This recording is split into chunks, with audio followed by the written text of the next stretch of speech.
In my hand, I hold one of the best kept secrets of the last, 4 months? I guess so.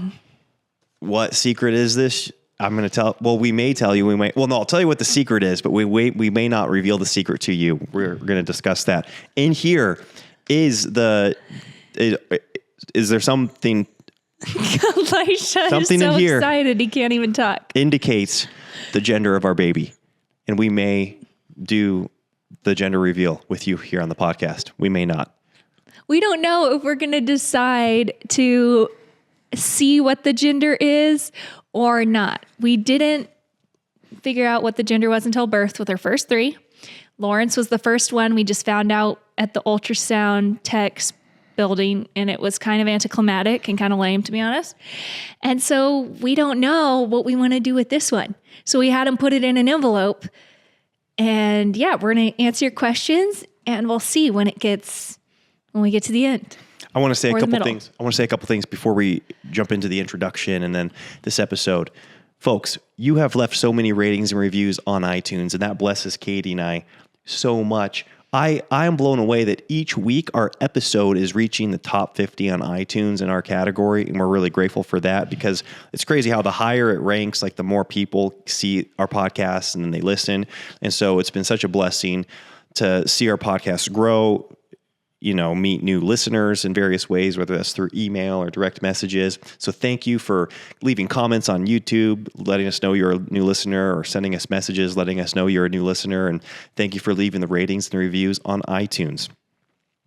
Okay, let's get this thing rolling. The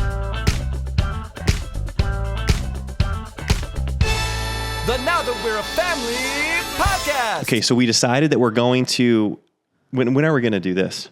I don't know, but not yet. Let's answer some questions. Okay, we'll answer a couple questions, and then we'll do the gender reveal. And actually, a lot of these questions are about the gender, so it may just kind of roll right into the Q&A. Okay? Okay, what's the first question? First question is, what are your plans for feeding the family, or your family, after you give birth? Freezed meals, or frozen meals, or easy cook food, etc.? Yeah, I'm glad you actually brought this up, because it's something I should probably consider. Because I don't have a ton of great ideas right now. I do usually a few meals, but I don't do a lot of meals, because you kind of have to know your family. Elisha's the kind of guy, not to put you in a box, but we have had 4 children at this point. And if I prep meals, we aren't big casserole people, so there's only so many casseroles I can prep to have him just put in the oven. And then if I prep components of meals, he's more likely to just go get something like order Grubhub for lunch or something than to prep the meal.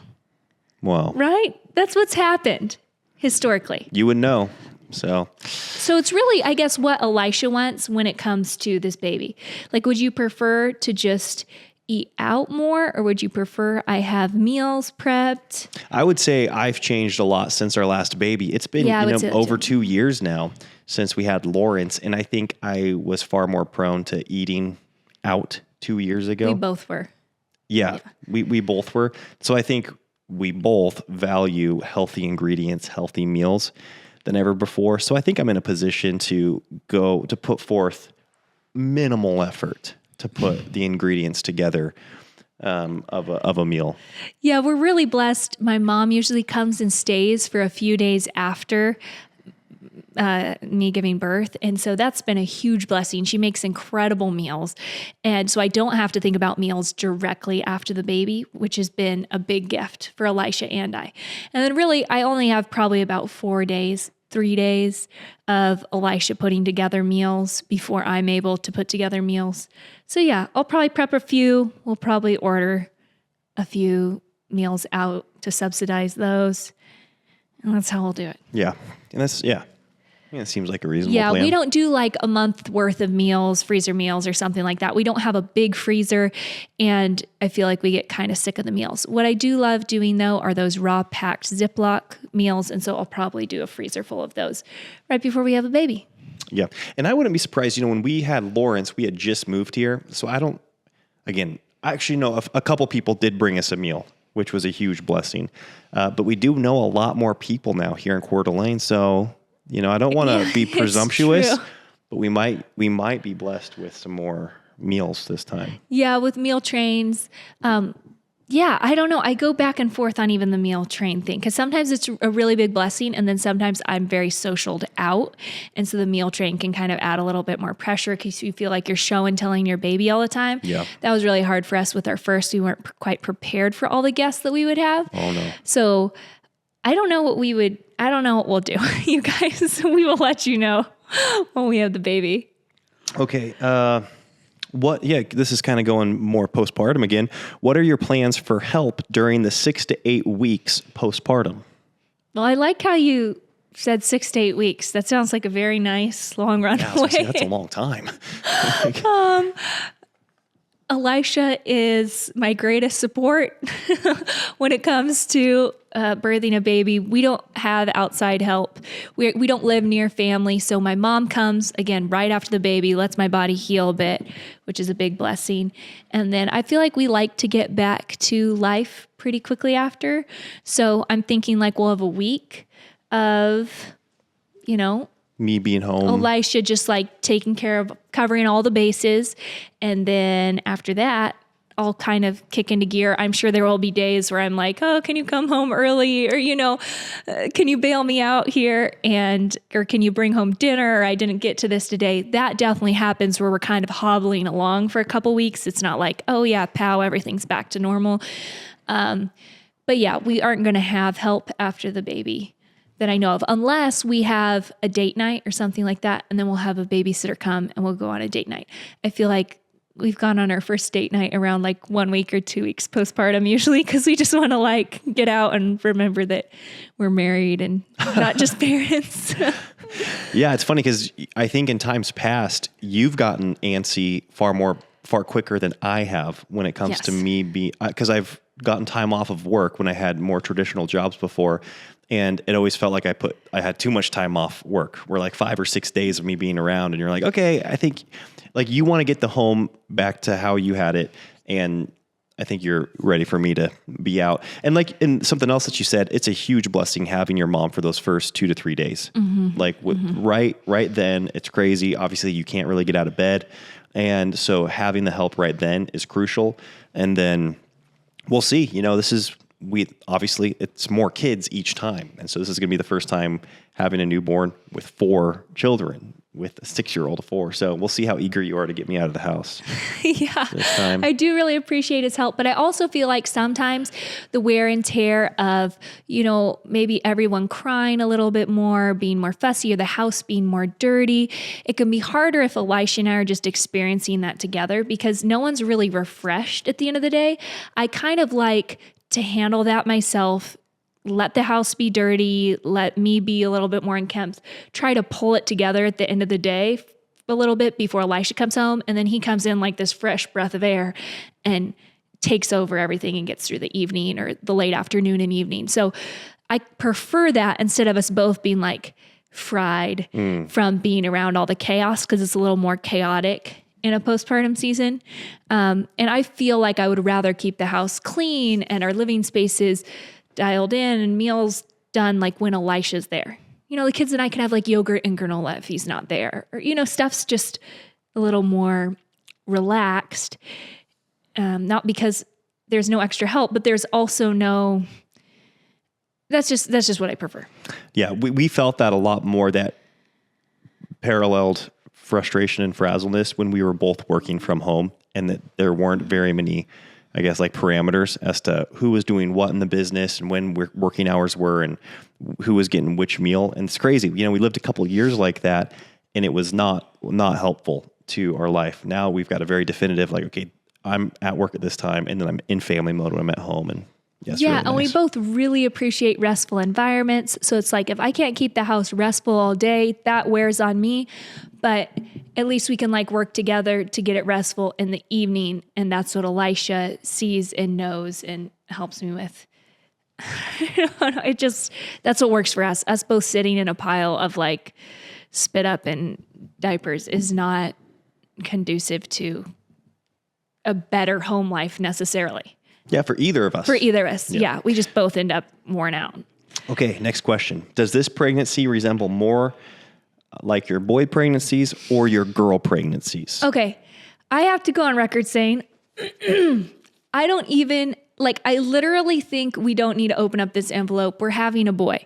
Whoa. I'm serious. It's a boy. Okay. Okay. So I get so hairy. Like, I have blonde hair, but I just had to shave my face the other day because we went skiing and like it was freezing and the wind was blowing and all that. And I had like you saw all those hairs around my face. I was like, had a little ice beard. Mm-hmm. I'm not agreeing with the ice beard. It's feminine, okay? It's like these little like peachy hairs. No. I'm like a peach. I'm like a giant peach, okay? It's not was like a I'm growing feminine whiskers. Frozen beard. Yeah. Yes, it was as feminine as a frozen beard can get. And I could pull my hair and like all over. I'm just a peach, you guys. And that has happened with all of my boy pregnancies, but more so this one than any of my other boy pregnancies. Wow. So should we open it now? No, I don't think we should open it. Wow. Okay, Katie. So like not at all? I think we should burn it. Burn I it? think we should burn it. And then we don't know what the gender is. Wow.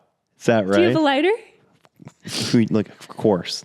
It's part of my everyday carry. I've got flint and steel too on my knife. You want to try burning it with that? Wow. Here, we'll do this. No. What are you doing? I'm going to start it on the corner here. Okay. Yeah. Yeah. There's no way this is a girl. Also, You're going to with my, Dave, you're not going to let me do this. yes, I am. No. Okay. With my daughter, don't let it on the chair. All right. With Lucille, Wow. This is burning fast, Katie, babe. This is your last chance. I know what it is. Why don't you just get it confirmed then? Do you want to Officially. know? I mean, I really thought that you were going to cave and that you weren't going to be able to resist. I do want to know. Wow. Oh my goodness. I want to know. Oh, man. Okay, are you going to just say the gender right now? Should we? Yeah. What is it? I'm going to tell you. Okay. I just figured you were going to cave before I was. Really? Yeah. Wow, I probably let that burn a little too long. Oh my word. What is it? It's a boy. It's a boy. I was so right. There was no way this was a girl. Wow, a boy. That's exciting. I'm really pumped. I kind of had butterflies there. Oh my, you guys, just having it confirmed though, it's like kind of hard because Wow. that is going to be so much testosterone in the house. Like having it in my brain that we're going to have another boy makes me emotional. Really? Yeah. Like overwhelmed? I or? love our boys so much. They are so great. But whenever you have a lot of one gender, like I grew up with 7 sisters, there's just a lot of female energy. Like there's a lot of estrogen. And I feel like I have the reverse happening in my family. We got this, Katie. With you and I, Yeah. where it's like there are like guns and knives and fights and wrestling, and it's just they're the sweetest boys ever, but they are so much energy. And we're gonna have 4 boys and 1 daughter. I think that's really good. It's going to be a very boy heavy family because that was going to be a very definitive turning point shift. Either 2 girls and 3 boys, 4 boys and 1 girl. That's a huge difference. Oh my word. And also like I've been telling Lucy it's a boy because I've been so confident, but like, I think she just wants a baby sister so bad. It helped that I didn't think it was a baby sister. So Yes. I've been prepping her. Yeah, I am thrilled.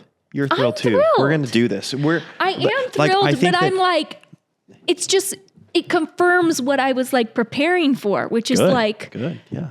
well, okay, I'll be honest though. The last couple weeks, Lucy and I have been getting so close. She just turned 5 and we're buds and we do everything together. And I do think that there's an element of me that felt like if we had a little girl, we'd be losing. It's not true, but your brain kind of tells you, oh, we'd be losing that special dynamic of just her and I. And so that is something where I feel like her and I are just going to be really close growing up. And that makes me happy because Lucy is so sweet and we're just going to be good friends. I still want more children. You know, I'm stoked about this baby, and I know we're not talking about another pregnancy yet because we're in the middle of one right now.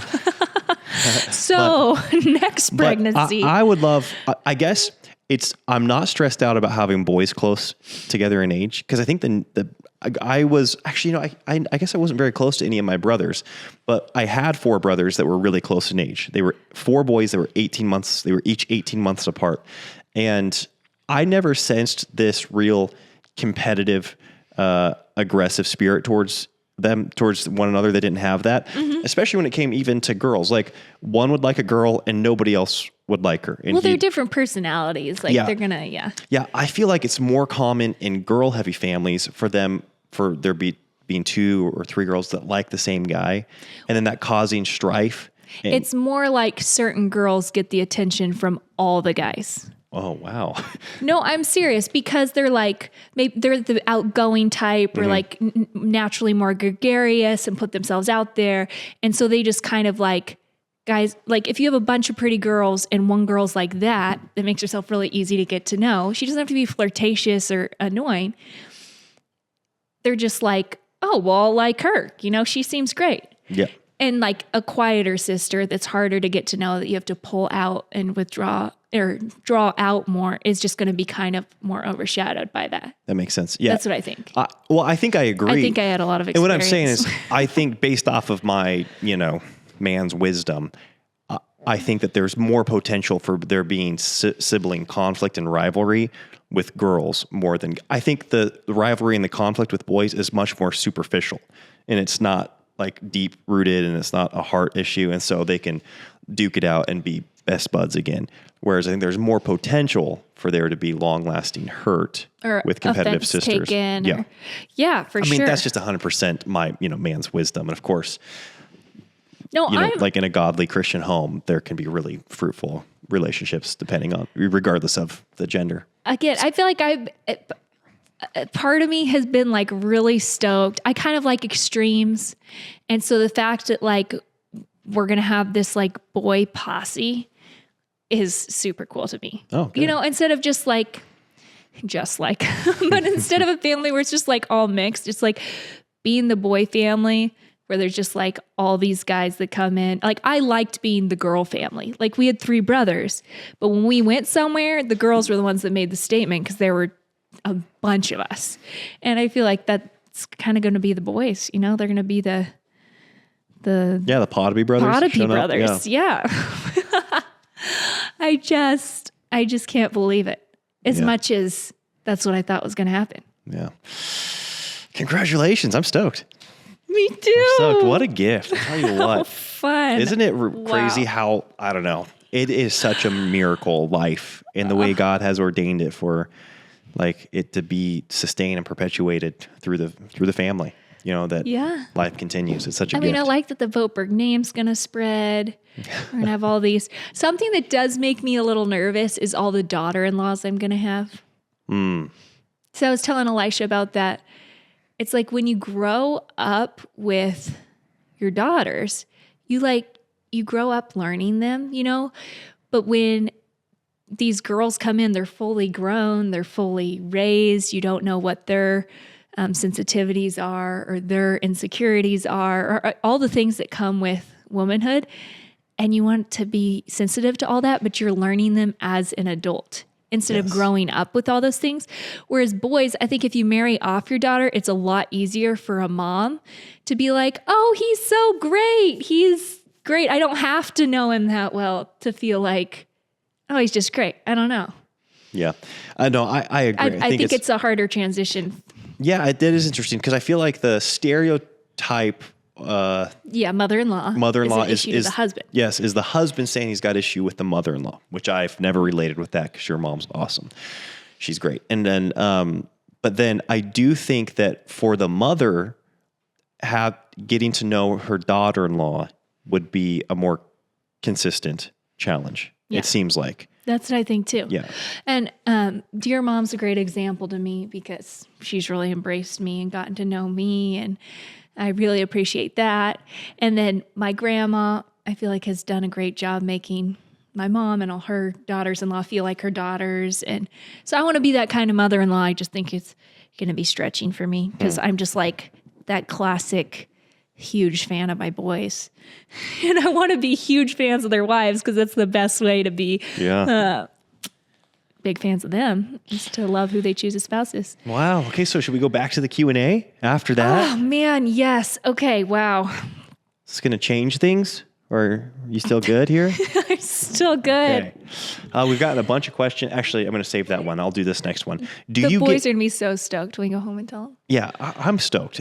Lucy's going to be stoked too. I am. I hope you guys don't think, our listeners, I hope you guys don't think I'm disappointed. I'm not. I'm just more like shock and awe. Okay.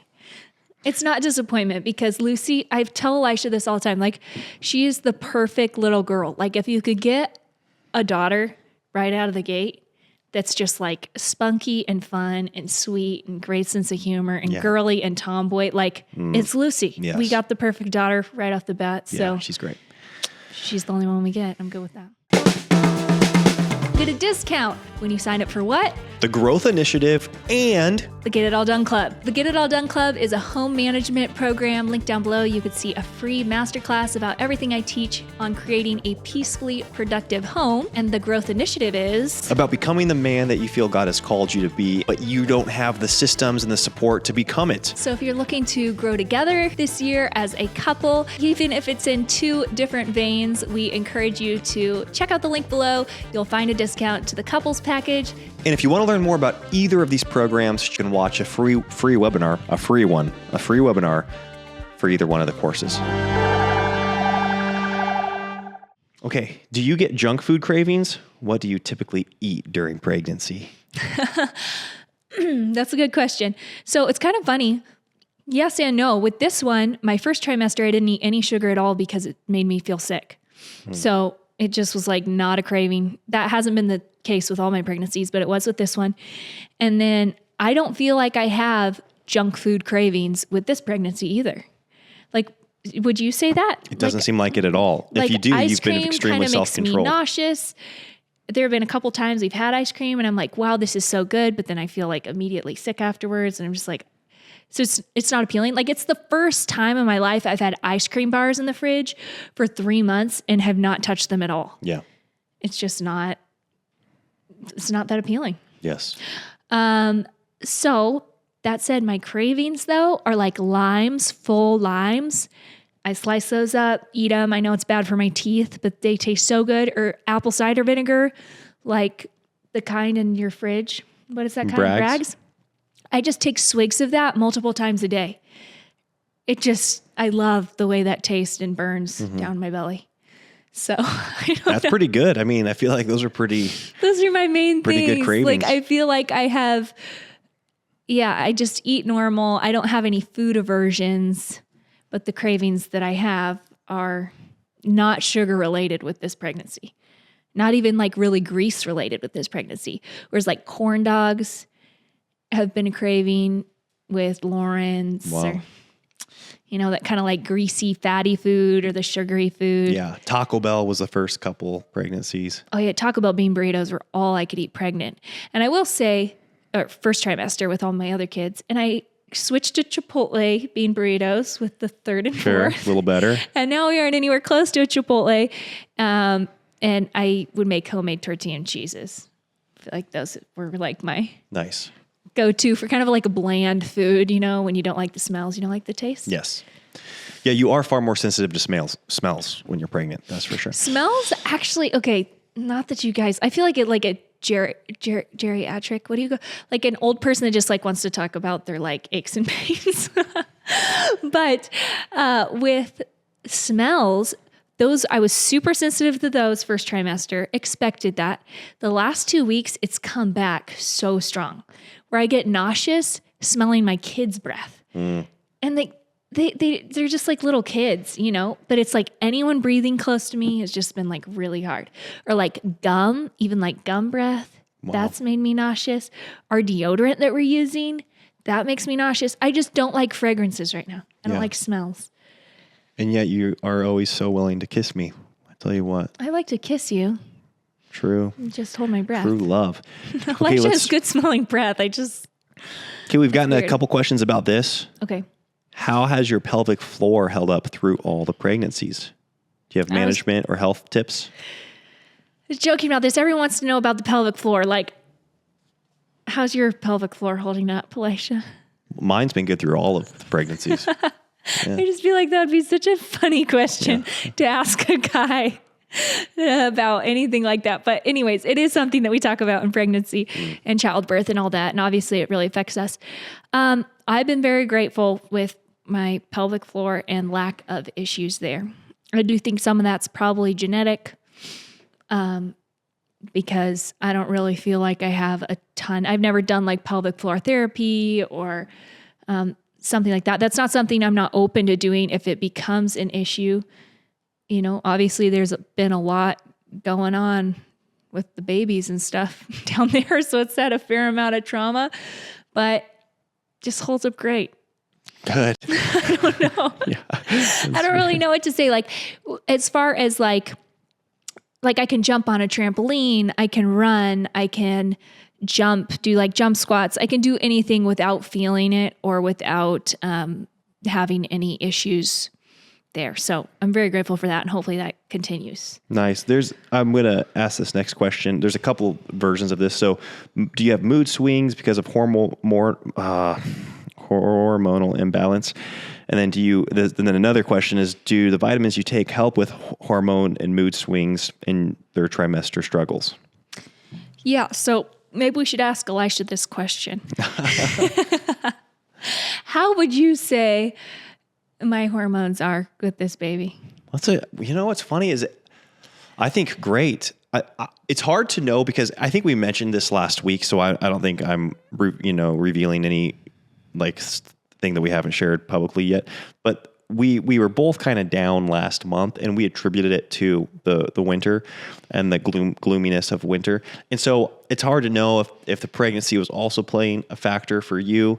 All I know is that we were both kind of down, so I can't say that was a pregnancy thing, but it seems like your spirits have been great. Your attitude's been really great. You've put forth effort to stay active and to stay outside.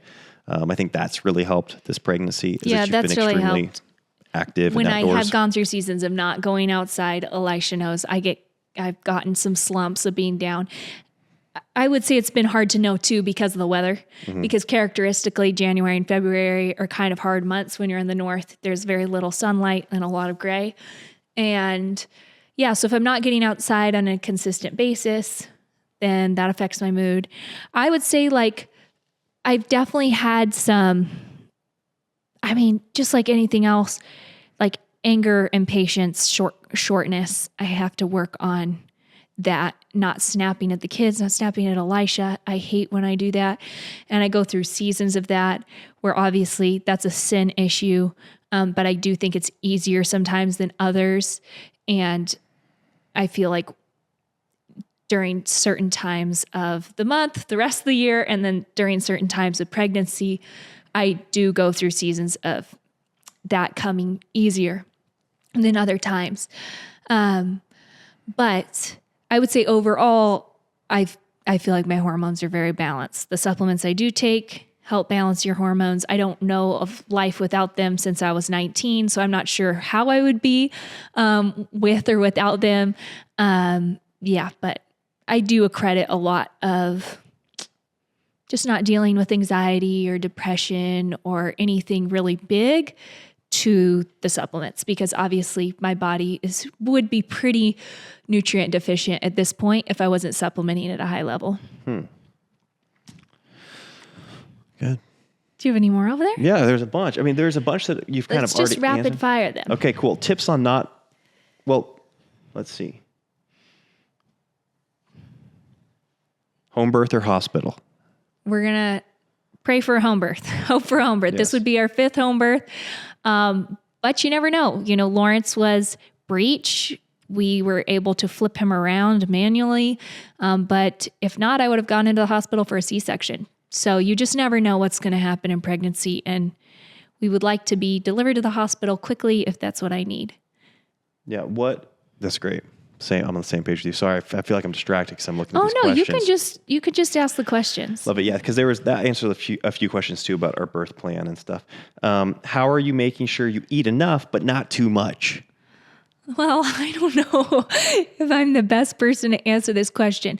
I just eat when I'm hungry, and I do tend to eat a lot. I have always tended to eat a lot, and I guess we'll see at the end if that was a wise decision or not. As far as like weight gain and stuff like that goes, I will say with every pregnancy, I have weighed more, and that's just kind of been typical. And so I don't know what to expect. I got pregnant with my first at 21. And so and then my second was 22, and then my third was 23 and had him at 24.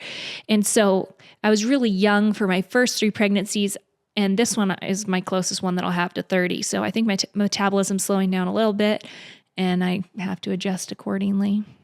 Nice. Are you nervous or have any fear about labor and delivery, and how do you overcome that? So I actually love labor. The Lord's given me 4 positive labor experiences at this point. I think I'm just so, so grateful, because as much as we study and we plan and we hope for things, we can't guarantee a labor outcome that is not going to be traumatic or scarring or really painful or anything like that. So I don't have any fear going into childbirth. I have loved birthing my children. At the end of the day, I feel like every time I enjoy it more because I know what to expect. I know the way my body works. I know how things feel.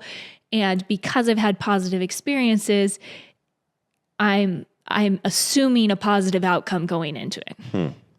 And so that takes away a lot of the fear. I was really scared my first couple. I think something that helps too is maybe right now I'd be nervous to go into labor knowing how painful it's going to be. But then when you're fully baked and you're just like walrusing around like a stuffed pigeon, you want that baby out so bad. You're like, cut me open with an axe and get this thing out so I can start healing.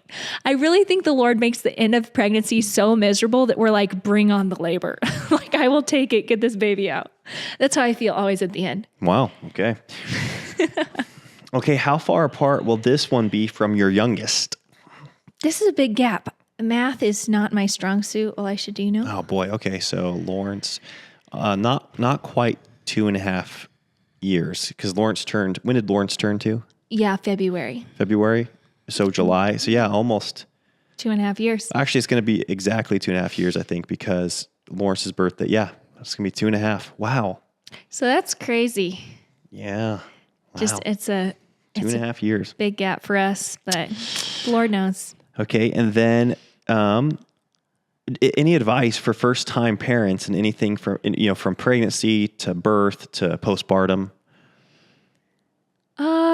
Really communicate with your husband on it. And I would say know that he's going through changes too. And there's going to be shifts in the home. There's going to be shifts in your priorities. It's a shift for everybody. And so really be sensitive to that. I think there's so much out there around how to be supportive to the mom, and the hospital or whoever your caregiver is supportive of the mom. And then postpartum, you're supportive of the mom. And there's all this stuff on postpartum depression and anxiety. And obviously, yeah, you're going through the physical changes, but when you're one with someone, like if Elisha's going through a time where he's really sick or he's really struggling mentally or he's going through a hard time at work, I feel all that pressure too. And so I think that really happens in childbirth and all the shifts around the home. Like our husbands feel that. And so just having that perspective of we're going to be supporting each other through this. He's supporting me, but I still want to be in tune to how can I support him. Even if it's just talking through something, then I don't know. I think that's something that's kind of missed in the whole like birthing and motherhood culture. What would you say? Yeah, you've been through this a lot.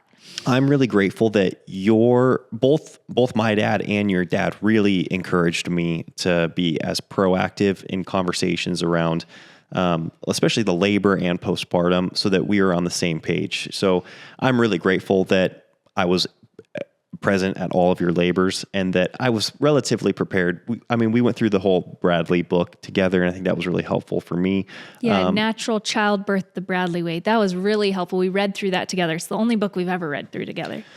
And I know everybody has a different opinion on whether it's a personal preference, I guess, on how much you want your spouse involved. But I feel like I knew that and this is something that I'm grateful we had the conversation. It's a reason I'm grateful we had this conversation, is because I wasn't planning on being a active coach during the pregnancy. And I think I didn't realize you wanted that. And because you informed me of that beforehand, I took it a lot more seriously, and I paid attention when I was reading the book and kind of going through those steps. And then when the pregnancy came, it was so fun to know what was happening and to be willing to do and be a part of the things you wanted me to be a part of.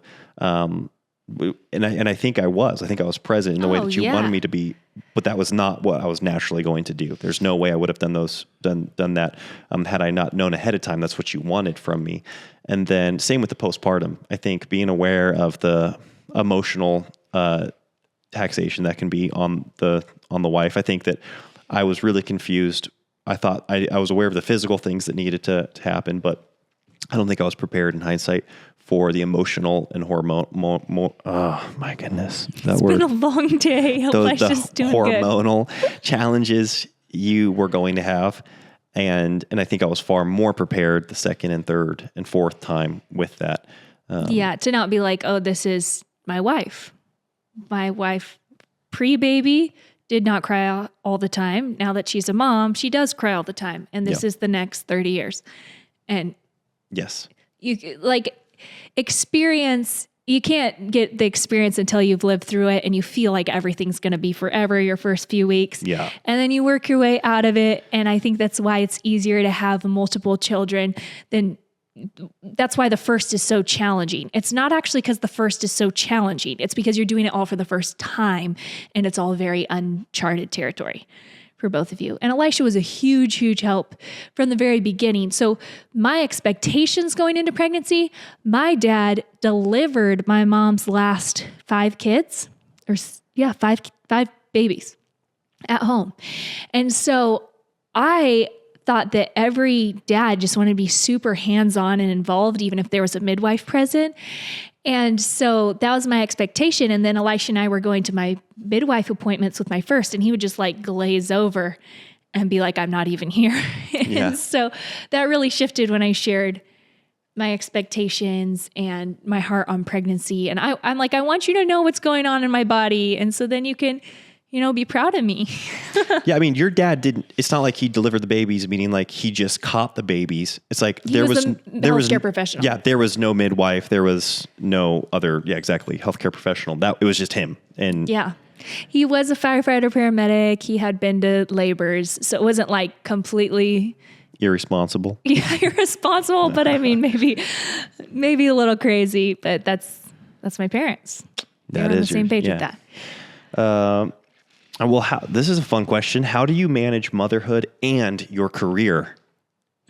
That's a good question. So I think that a lot of people misunderstand how much I work because we have really good systems that puts my face in front of you all week long, but I'm not actually working all week long.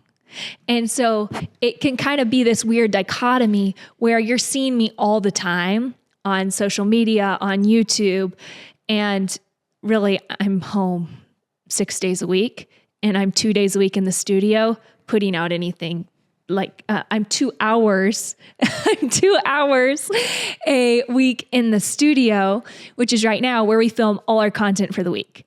So I don't really consider it as balancing a career and motherhood. I would have maybe a couple years ago. I definitely would have a couple years ago. But we knew that was an ideal for our family. I think it's very hard to balance both, even if you're doing it like time management wise, mentally, it's very difficult for someone who's very creative and who's constantly having ideas and working on problems in their brain to be present with children and be focused on their needs and also be present with the business. And so that's what I was finding was, even though technically I had a good schedule of when I worked and when I didn't work, my brain was always in work mode. And Elisha and I both knew that as our children got older and were more emotionally demanding, I wanted to be more mentally present for them. When they're, 1 and 2 and 3 years old, they don't really care. They're happier there physically for them. But I mean, now we have a 6-year-old, we have a 5-year-old. They know if I am invested in what they're doing, or if I'm thinking about a post or a caption or a topic or anything like that. So I'm really, really happy with where we're at right now. I feel like being able to record on YouTube and the podcast and share with you guys what we're learning, what I'm processing through. I do love sharing. And so it's a fun outlet for me.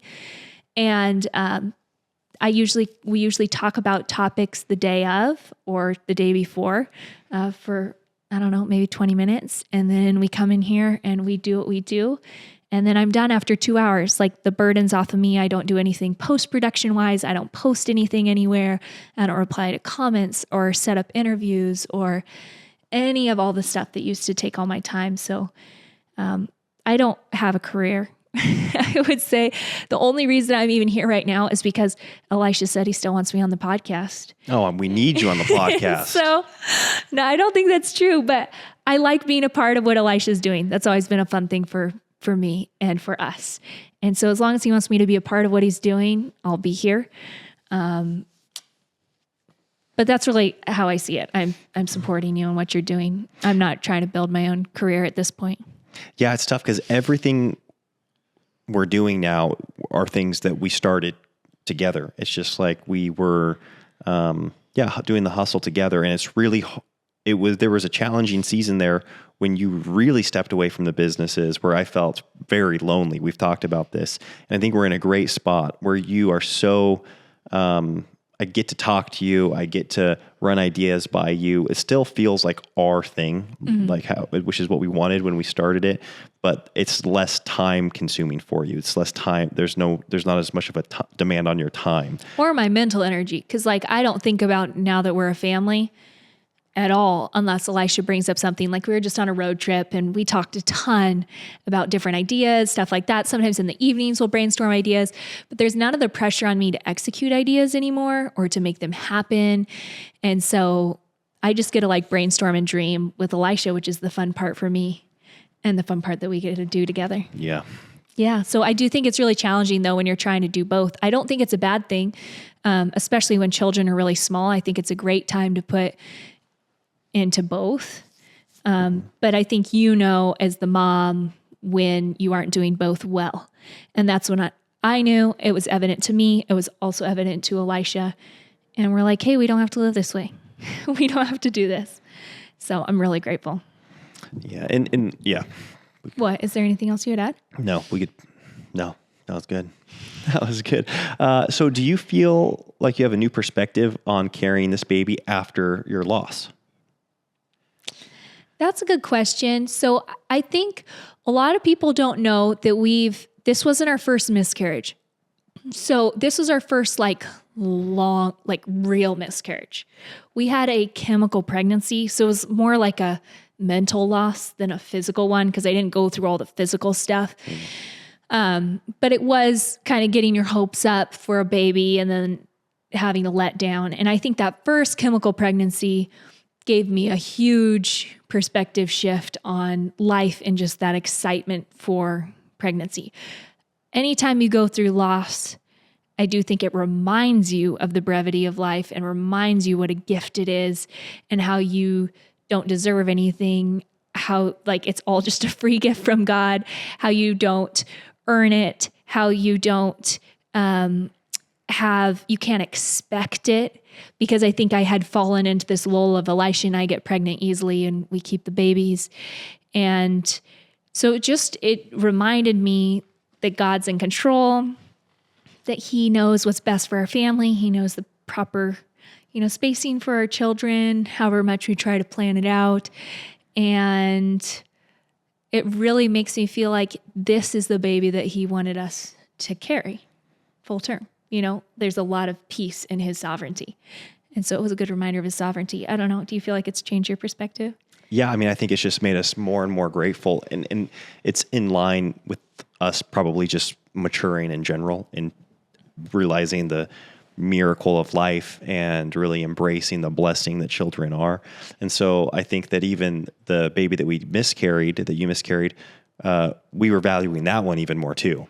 You know, it's like each pregnancy and each child, I think we have valued more and more and cherished. And yeah, I think it's crazy. The more and more you realize, wow, what an undeserving gift everything is. Yeah. We see that in our salvation, when we see it with life itself, the fact that we have this physical life, and then you see it in our children's life, and every good and perfect gift is just undeserving from the Father.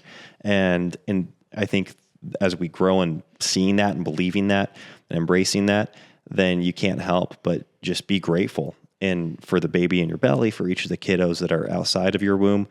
And so, yeah, I think that the miscarriage played a role in that. And I also just think it's more and more of a perspective that we have in general regarding life and regarding who we are as God's children, and the opportunity that we have to raise up, and the opportunity that we have to be a family. Like, it's such a miracle. It's such a blessing that we get to embody and be a part of the first institution that God created. You know, he created man and woman, and he said it was good. This was before the fall, and it sustained the sin, of Adam, and it sustained wars, and, it's sustained natural disasters and apocalyptic type events. And it's like the family sustains, and it's still here. And we get to be a part of living in the family, bearing God's image, and being a part of reproducing image bearers.